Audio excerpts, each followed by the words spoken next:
Hey everyone, I want to show off something I discovered today, and that is the second known potentially useful form of Overlay SRM. It's not nearly as useful as the first form, Grotto Overlay SRM, because that lets you warp anywhere you want, but it's still pretty cool. It most likely is never going to be possible in MM without cheats, just due to the way the scenes in the game are set up. But it's quite possible that this would work in OOT without cheats. I'm just going to show it off in MM though, because I found it in MM first by looking at MM's code. Anyway, let's go forth and carry onward. So, whoops. Let's go to the top here.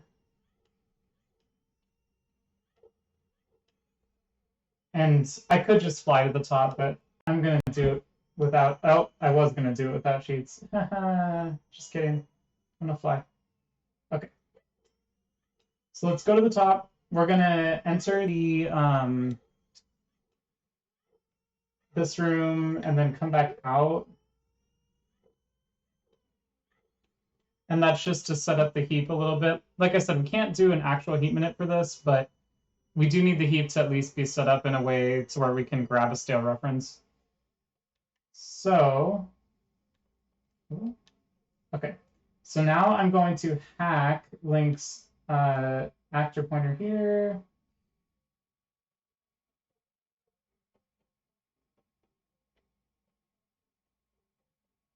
What is the address? 80421E. Oh, no. That's what I need to set it to. The 40138. And let's set this to Word. Okay. So we need to set this to 80421E40. And then I need to buffer in an A press using KZ's frame advance. Whoops. I don't know why that happened.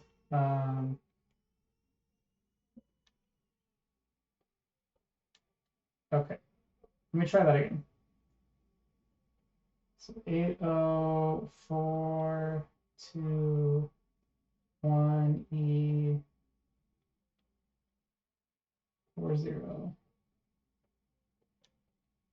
Okay, and then buffer in an A press.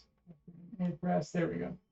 Okay, so now we are carrying a stale reference at a very particular address. You can see on my screen there, I have hex 4000 as my angle. The funny thing is my angle can be anything except for 0, 1, or 2, and this trick will work. So I'm just going to go ahead and drop this right here. And then we're just going to do our usual action swap with the Goron.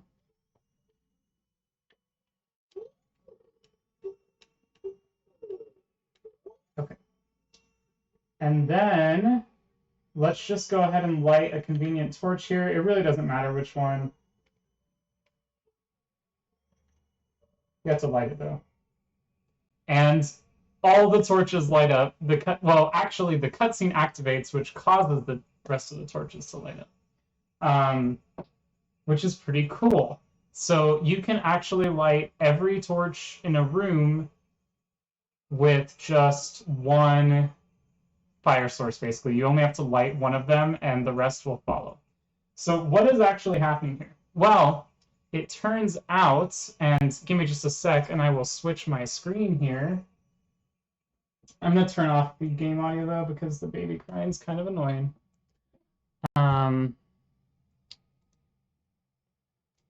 So I'm going to switch to this. Okay. So if you look here, I just recently finished decompiling the torch actor in MM. And you can see here, if the type is not the type where stepping on a switch will cause the flame to light up, that's the golden colored ones.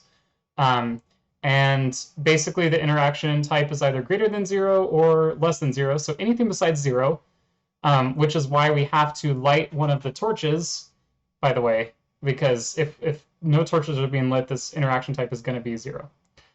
So if that happens, then some stuff happens, and then the part we care about is down here. So as long as the group size is non-zero, which is just the number of lightable torches in the current room, basically.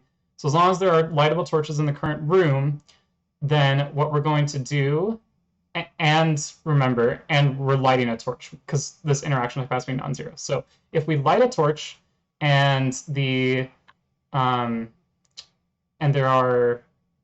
at least one lightable torch in the scene, which obviously there is, then we will add 1 to the number of lit torches in the group, and we will check if that is greater than the group size.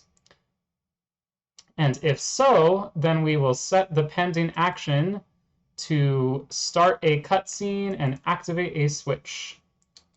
So that's sort of a lot of code, but essentially what's happening is we are lighting a torch, and then we will add 1 to the number of lit torches. That makes sense. And then as long as we are greater than or equal to the number of torches in the group, because in this game, in MM and OOT, you have to light all those torches for it to work out. Like, all of them in the room have to be lit for the puzzle to be solved, basically. So as long as we light at least as many torches as are in the room, which that's sort of the key reason why this SRM works, is because they did greater than or equal to here and not just equal to, then we will start the lighting all the torches cutscene, and we will activate the switch that says you lit all the torches. So that's pretty cool. So if we can just change this variable, S number of lit torches in group, to be whatever we want with SRM, then we can make it such that it's already greater than or equal to group size. And as soon as we light this one torch to make interaction type be non-zero, then it will just start the cutscene and light the rest of the torches. It's pretty cool. I'm really happy to have found this by decomp. I'm really happy about that. I like finding stuff from decompiling the code and then reading it and figuring out what the heck's going on. But yeah, so that's basically it.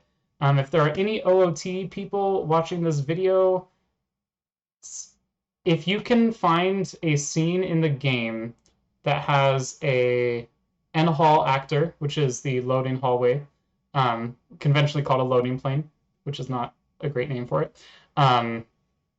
But if you have a scene that has one of those, and on one side of the loading hallway there is a torch puzzle, and on the other side of the loading hallway there are no torches at all, then it's possible to make a heap manip for this to work. The problem is, in MM, there's torches on both sides of all the loading hallways that have a torch puzzle on one side. There's also a torch on the other side, unfortunately. So I don't think it's possible to make use of this in MM, but in OOT you might be able to. For instance, there was an idea of Shadow Temple early with this.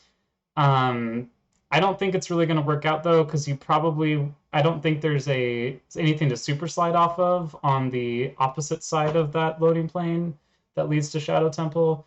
And also, you would still need to be able to light one of the torches.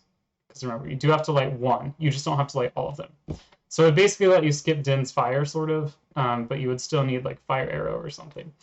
Another idea is Goron Shrine. Or, no, what's it called in that game? Goron City. Goron City might work. I know that has pots and loading planes, and it might have no torches on one side of the loading plane. That's the part I'm not sure about. But anyway, see if you can find any scenes that meet that criteria, and you will be able to do this for real, and that will be very fun. It's not as cool as Grotto Overlay SRM, but it's fun, and that's what matters. Anyway, I've talked enough for now, so I will see you all next time. Bye.